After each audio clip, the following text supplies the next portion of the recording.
Alrighty. What we're going to do here is shoot a nice little video about some hobbying, crafting, modeling kind of things. I had shared a video recently with this, the day I had received this little Dreadnought here. Um, Dreadnought is not assembled yet, and he has a variety of options.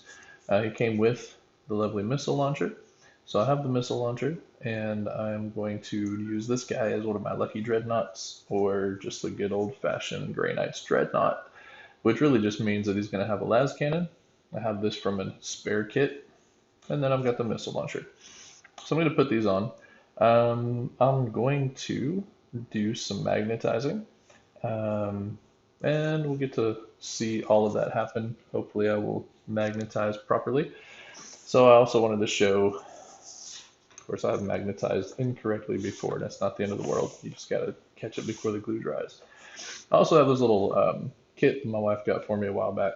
It's an Army Painter wet palette kit, and it's really cool. It's got a nice spot for all the paintbrushes. I also have thrown in here my, I don't know what this is called, a texturing tool. I don't know what the proper name for this is, but it's got a flat end. Both of the ends are flat, and you can um, use it to scoop texturing basing materials out and then apply them to the bases, which is what I've done for my Grey Knights army. So it's pretty handy. And then I've got a whole bunch of magnets in here. Some of these old ones I've harvested off of the bases from models that I'm not using or don't want to be magnetized. So I'm going to take some of those and we're going to get some magnetization going for this little dreadnought so he can have some interchangeable arms. So I think we're going to try one of these medium-sized ones here, unless it's too small to fit. I don't want it to be able to get swallowed up inside that hole there. So it looks like it'll work.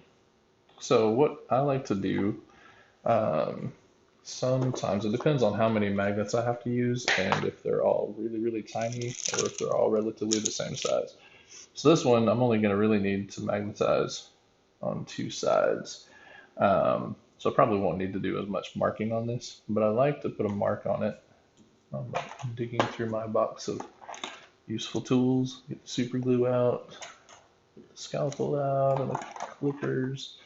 So let's see. So I will start.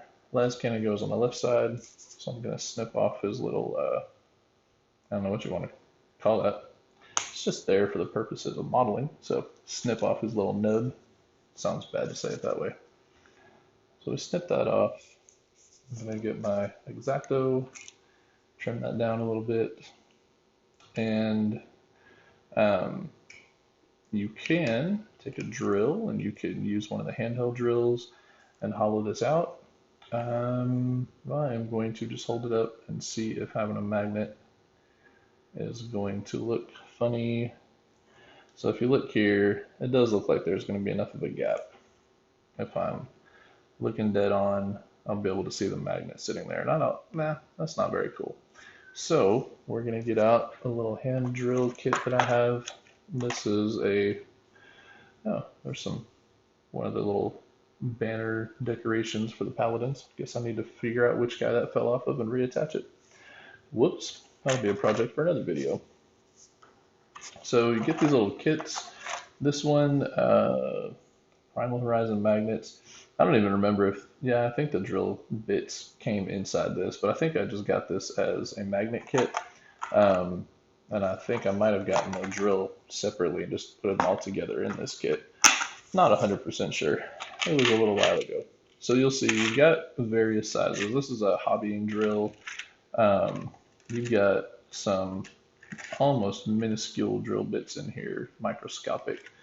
Yeah, I'm not even sure what I would ever use that for. I know there's some techniques that I don't use in the hobbying world, pinning and some other things like that, that you probably need some of these smaller drill bits for.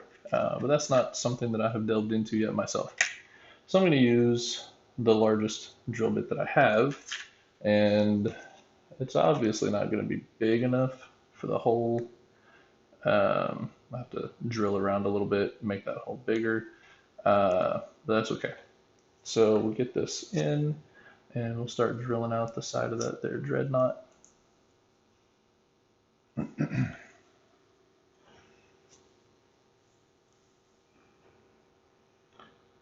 So line it up pretty much on the center there, and you just start drilling. I like these hobby drills. Once I finally got around to doing this, what happened is I had built my Grey Knights army with paladins and most of my strike squads, and I had assembled them a certain way with certain backpacks and weapon outfits and outload or loadouts. And then and I had just glued them because I didn't really know any better.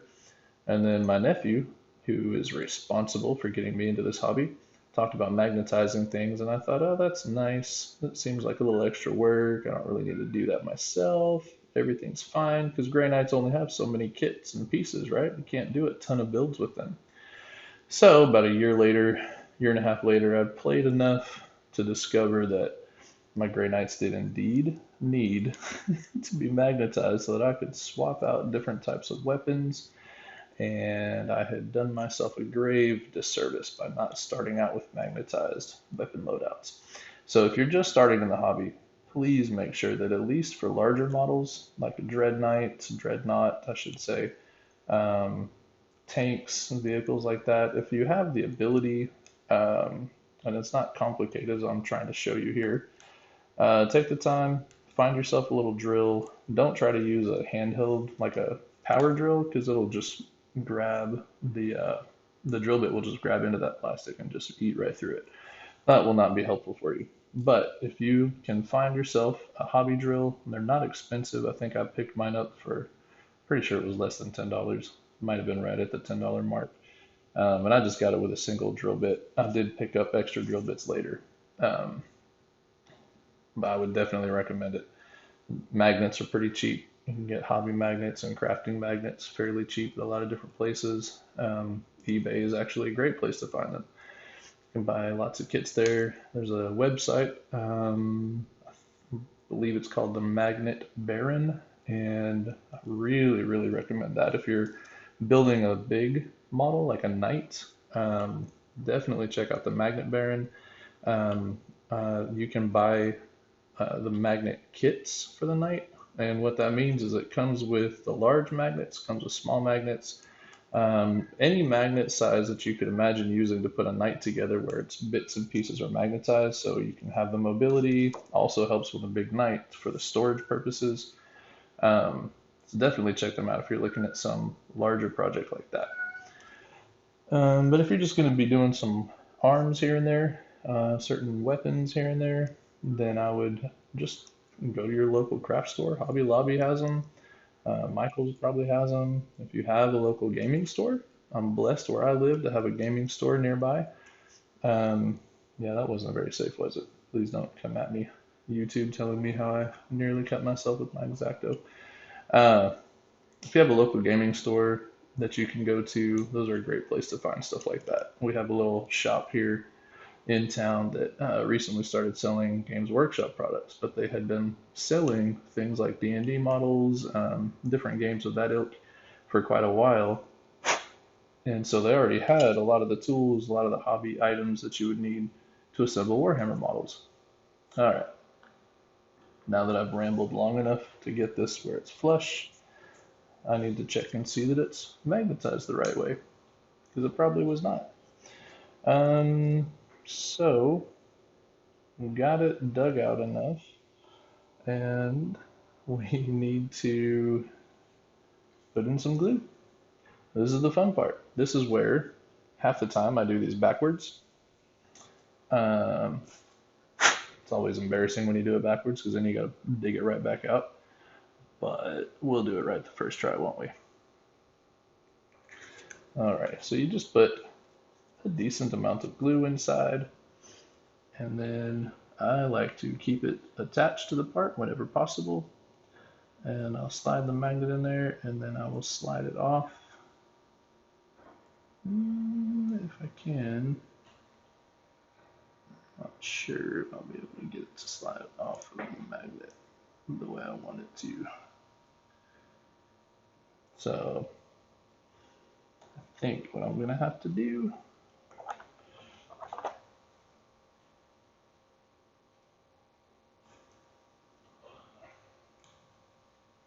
is be resourceful.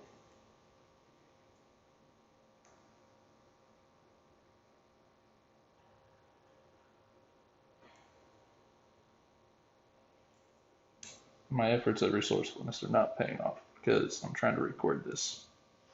So that's what's bound to happen, right? It's just the way it works.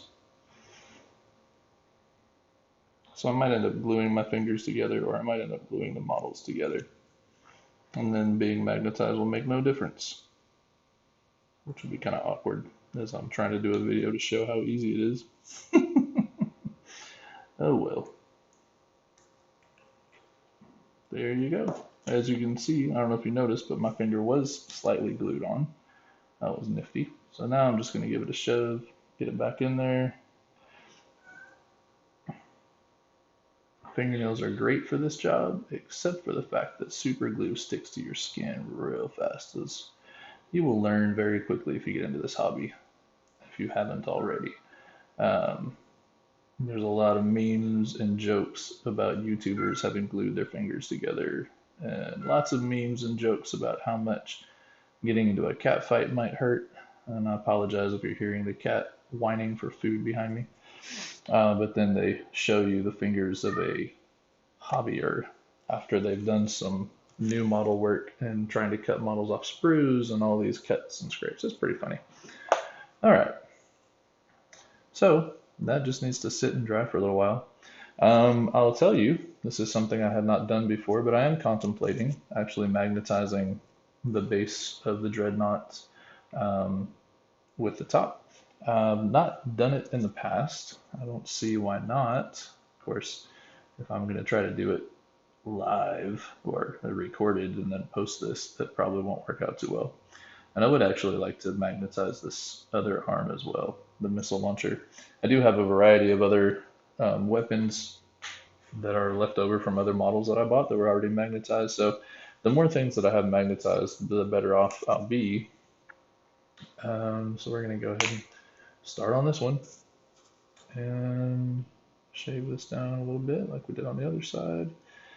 For this one, because I'm going to have to magnetize both sides, both sides meaning I put a magnet in this, and then I'll have to put a magnet in this. I'm going to have to be careful about how I actually install the magnets. So it'll make a difference in this video. Let's check and see what the size is for this pre-made hole in the Dreadnought arm.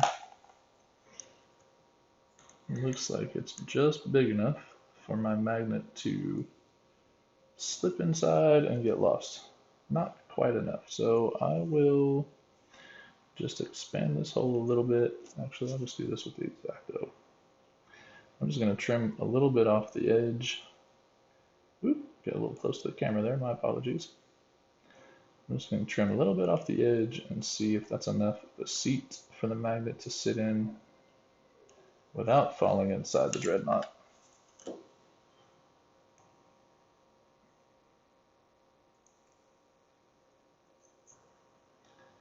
Guess we'll find out in a second, won't we?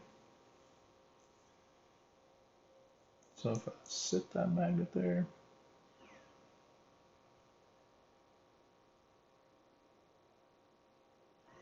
all right, there is a pretty good spot. So let's see which side. Okay. So what I'm going to do is I'm going to smear a little bit of glue around this. The one thing that can be frustrating with magnets, depending on what you're trying to magnetize or where you're trying to get the magnet, is that sometimes the force of the magnet itself, or the two magnets, will cause you trouble. They'll actually pull themselves out of the model that you just glued them into. That's a little bit obnoxious. There I go, I did a good job. I dropped it before I had a chance to place it. Okay, let's try this again. So we're gonna set it down here. We're gonna slide it into the glue here. I'm trying really hard to do this without gluing every inch of my finger to, oh dear. Don't want to glue myself into the model. I apologize. Hopefully the cat noise doesn't bother you. It's close to the dinner time for the cat. and he is letting me know all about it. So with this one, I don't think I'm going to be in trouble if I don't have a ton of glue behind that, but, and because it's so snug, as I'm forcing it down and a little bit into the plastic, there should be enough of that glue around the outside of it that it should hold it pretty tightly. And no matter how strong of a magnet I put around it, shouldn't have any trouble with it pulling itself apart. And I'm going to just add a little bit more super glue around here to this crack.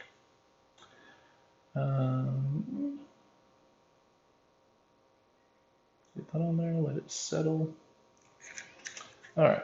And then we're definitely going to let that dry for a bit. So, again, I don't know if I should magnetize this. It's kind of cool, the idea that you can swivel your Dreadnought. The main thing that makes me hesitate is I have large magnets that would do the job. They would hold it together really well. But I would need to do a lot of work with some cutting, some scraping, or some drilling, one of the two, to be able to get magnets, these size magnets, down inside this little stand.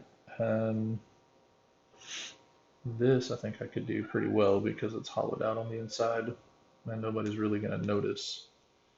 Oh, look at the magnets pulling on each other. So this actually sits pretty flush. I don't know how well you can see that in the camera, but it sits pretty flush. It would just be hard getting it onto that. So I'm going to have to think. And my thinking is telling me that I should go for it because it's cool to be able to have your model swivel and pivot. I think I might have just dislodged this fellow from his base. That's okay. We can always put him back on there. So I'm going to start, I think what I'm going to do is I'll just start by drilling out a hole. I'll probably have to drill out 2 or 3.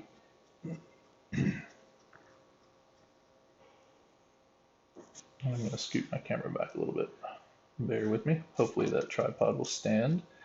I like to save money where possible, so my tripod was one that I 3D printed.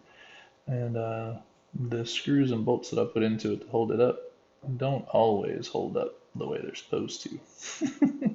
So sometimes it'll get a little loose, and if it looks like I'm starting to fall off the face of the earth, it's just my tripod slipping, but I should be able to see it when that happens. So I'm gonna have to drill out a couple of spots here to be able to get a wide enough hole to set that large magnet into. I suppose this is an instance where you could just go to your toolbox, get a big drill bit, put the big drill bit into your small hobby drill, and then just drill one big hole. Although the hobby drill probably wouldn't be able to accept a drill bit that large. So we'll just do it this way. No harm done.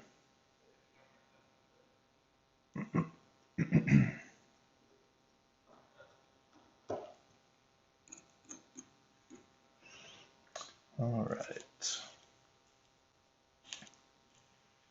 So we will carve some of the pieces off these corners.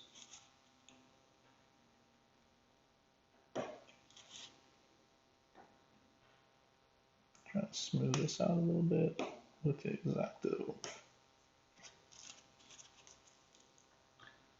If you didn't see my previous video, I'm excited about this cool little base. Somebody custom made this base, so it's got a box. It's got some chaos runes and symbols on it. I'm looking forward to having that painted up and give it some kind of glowy green sort of effects inside the lettering. And then we'll have the rest of the box a little darker. Hopefully it'll give it kind of a mysterious look. I think it'll be super cool. Lots of fun. I never considered myself to be a creative type of a person or artistic type of person. And then my nephew got me into this. And I started out, there, I just popped him off. Oh well. I started out painting just really basic and generic color schemes on my granites. And I didn't want to take the time I didn't think I could learn actually. And then a fun thing about this particular hobby is that you'll meet people that are very supportive and very inventive. acknowledge that maybe you have some faults and some weaknesses, and you ask people for tips and advice, then you'll get lots of it, and usually in a very friendly, very supportive manner, which is a lot of fun. It's very cool. So I always recommend asking someone. And you'll find that people, the longer they're in this hobby, the more they want to share it, the more they want to share what they know. And so if you've got specific questions, ask them. They're going to be excited about sharing it with you. One of the things I really, really like about the hobby. In fact, I only started this channel. I had often pondered the idea and wondered if it would even be something I could do.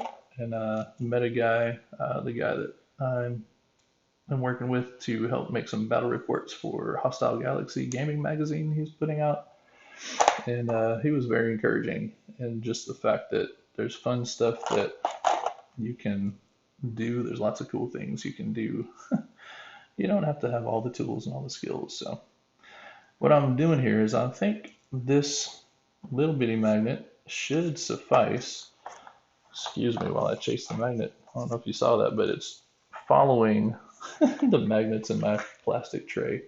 That's just silly. So what I'm going to do is I think I will just place this small magnet in here.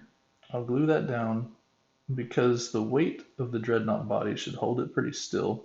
And if I discover later that I've made a horrible miscalculation, it'll be easy to fix. I'll be able to take that out pretty quickly.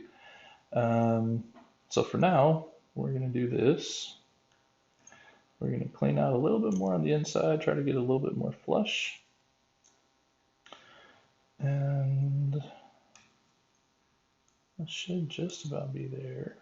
I'm sure that's not how this drill wants to be used. I do apologize slightly. I feel like I jumped off course there. My magnet's disappearing. Okay, so this little guy, it's almost like I've got metal in my fingers or something, the way it's like not wanting to sit flat and it keeps trying to chase the magnets in other places. It's kind of funny. All right, so I will put some glue down. I am gonna pop this magnet in, give it a chance to dry, and then the smaller magnet on the bottom, that's what I was saying earlier, sorry, I got derailed. The smaller magnet on the bottom might not have a lot of power to where I wouldn't be able to necessarily turn the Dreadnought upside down, but it'll be enough to hold the top on because the top will have a bigger magnet inside. So the two magnets should work out just fine. But I'm going to have to let that sit for a minute before I can test it and see which direction the magnetization is going, because I don't want to pop it loose all of a sudden. So we'll come back and take a look at this guy. This arm is done. That glue should be dry. And voila. It appears both magnets are successfully hanging around each other here. So he's got his little cannon, las cannons on. You can swivel them, which is nice. You can also interchange them with other weapons. There are lots of loadouts for Dreadnoughts. Grey Knights don't have as many options, but if you were to collect older Dreadnoughts, you discover that there are lots and lots of options for them. Let me go ahead and test this one. The missile launcher feels like it might still, oh, I didn't put the magnet on this side yet. It feels like it might still be a little tiny bit wet, the glue, so I might let that sit. I can go ahead and start drilling this out. I'm going to drill this one out like I did on the other side, so it's going to take a couple of small holes of this size so I can fit the same size magnet in there. If you're still watching this, I appreciate you bearing with me. I am just having some fun doing some hobbying. This one's going to look a little different because I was learning some of the things about YouTube and how you get to verify your account, etc.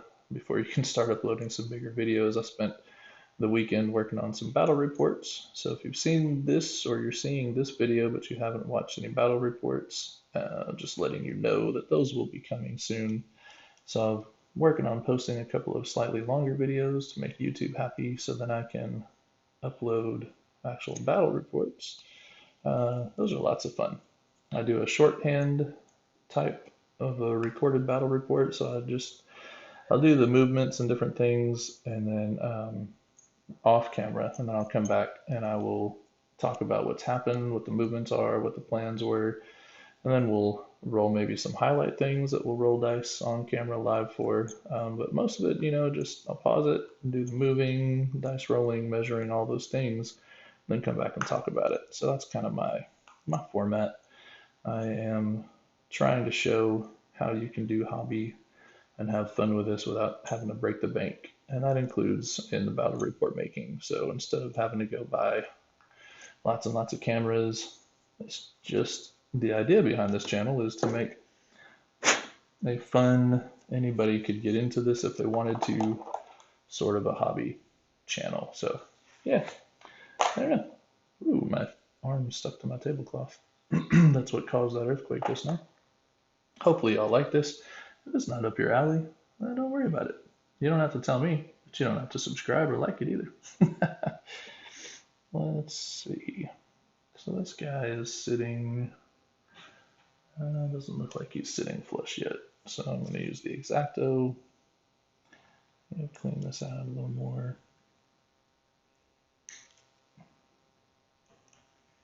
Get rid of a couple of the lumps in there.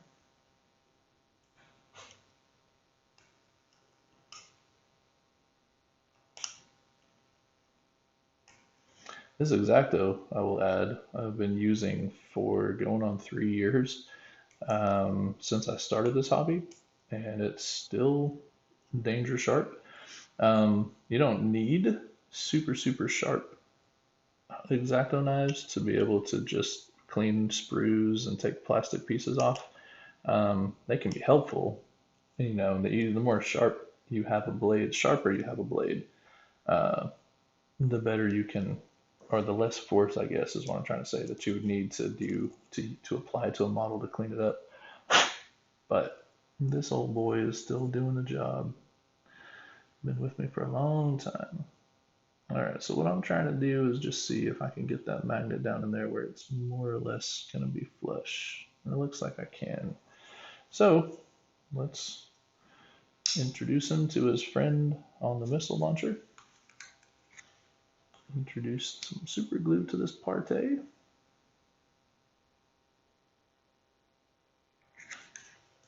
All right, that is done. Now is the tricky part, because my magnets just don't always like to go where I want them to go. This one seems to be behaving much better. If you watched me wrestle, quote unquote, with that previous magnet, this is going so much smoother.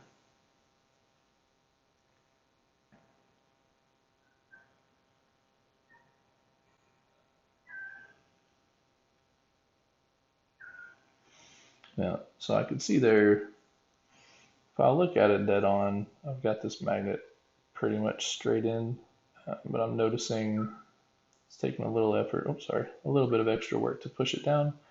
I don't want it to be at an angle that looks funny, because sometimes if the magnet is at an angle that's not even with the model, it can force the weapon to look a little bit disjointed when you attach it. So I just want to make sure that I've got that pretty squared away in there. Okay, so it's another magnet down. I am going to apply some more glue because I can see just by moving it around that it doesn't sit quite flush with the model in some spots. And I don't want the magnets to dislodge each other. Alrighty, so I don't know if I've really taught, hopefully I've taught more than I've hindered or harmed in this video. Magnets are fun, really helpful. If I'd thought about this ahead of time, I would have brought some of the ones I've already finished and magnetized so you could see. I guess you did get to see what this arm works well. Um, Magnetizing is great. It is actually pretty easy to do on small models. A lot of people think that it's not. The trick to them is you have to find the right spot on the model to cut and then insert a magnet. And as you can see, these magnets here are actually pretty small. I've used these for some much smaller models. This size model, I mean, magnet would work pretty well on a model like this. In this particular instance, it would not because this is a metal model or a dyed pewter model. But this size magnet, I don't know if you can tell by looking at the shoulder pauldron a little bit too close. If you were to take that shoulder pauldron off on a plastic model and then hollow it out with the drill bit and then insert these two magnets on either side, then you've magnetized the shoulder very easily. For a guy like this, he's a regular bodied Marine. You could also do the same with the storm bolter. If you're assembling these from scratch, the storm bolter, you can see size wise, the magnet would fit underneath that and you can magnetize the storm bolter so it would be interchangeable. And one of the things I did with all of my Strike Marines is I took these backpacks off. I had glued them on originally and then realized I could swap them out for interceptors, which are much more useful. So I cut all of the backpacks off and inserted magnets in them. And so I magnetized, I think 4 of my 6 strike squads are magnetized. So I can change them out for interceptors if I want to. With 9th edition, that hasn't been something I've been super interested in recently because the strike squads and the objective secured keywords are pretty helpful for winning games and getting points. And then, of course, I started playing a lot more Terminators. So my 4 strike boys are prepared, but they're not being used much. So that is their sad story. All right, I would like to attach this last magnet under here before I'm done for this particular video. I don't want to mess with glue that's not dry yet either. But why not? Because then you can see what could happen if you don't have the patience. So it might be ready to go, and it might not. I guess we'll find out in a second. So I'm going to use this magnet. This is one of my big ones. And see that? Magnet just jumped right out. So the little guy was definitely not ready to be attached to a very large model. I mean magnet. So now I've got glue all over my fingernails, and I glued that magnet right down onto my skin. It might not come back off. I need to go put this magnet down first before I do anything else. So there you have it, a lesson on what not to do, done by the expert. Don't do it like this. Oh well. So I'll put that magnet back in. My guess, to be perfectly honest, after seeing that, is that this is going to have to get a lot, the hole's going to have to get a lot bigger before I'll be able to set that magnet in there with enough glue behind it to keep it from popping loose with a magnet that big. So yeah, we're going to have to let glue sit and dry and not mess with them for a while. So I will, when I do some painting with this, I've got one las cannon that's primed. The rest of this Dreadnought is not primed. So when I get to the point where I'm painting the next couple of days, you'll get to see this guy hopefully finished. But I'm going to sign off for now. And hopefully you enjoyed this. Hopefully you got some hobby tips with the magnetizing out of it. And hope that you are highly encouraged and excited about Warhammer 40K. Yeah, shoot me questions if you have them, and I will do my best to answer. This is the Kitchen Table Wargamer signing off.